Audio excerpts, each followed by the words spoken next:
ಅದು ಬೈಕ್ ಸಾಕಾಗಿದೆ.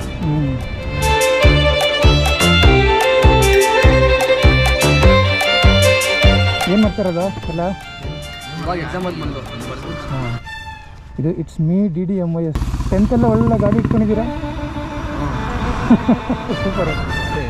ಒಬ್ಬರು ಅಲ್ಲಿದಾರಾ ಮಾಡ್ಕೋರಿ ಟೀ ಅಂಗಡಿನಾ ಅಲ್ಲಿ ಪಂಚರ್ ಅಂಗಡಿ ಸರ್ವಿಸ್ ಸ್ಟೇಷನ್. ಹಾಂ ಅವ್ರಿಗೆ ಈ ಥರ ಗಾಡಿ ಅಂದರೆ ಫುಲ್ ಹುಚ್ಚುವರಿಗೆ. ಹುಡುಗರಿಗೆ ಈ ಗಾಡಿಗಳಂದರೆ ಹುಚ್ಚಿತ್ತಪ್ಪ.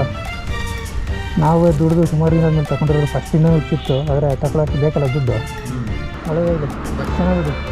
ಬಾಯ್.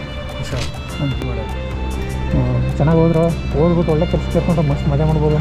ಇಲ್ಲಾಂದ್ರೆ ಭಾಳ ಕಷ್ಟ. ಸಿಗೋಣ.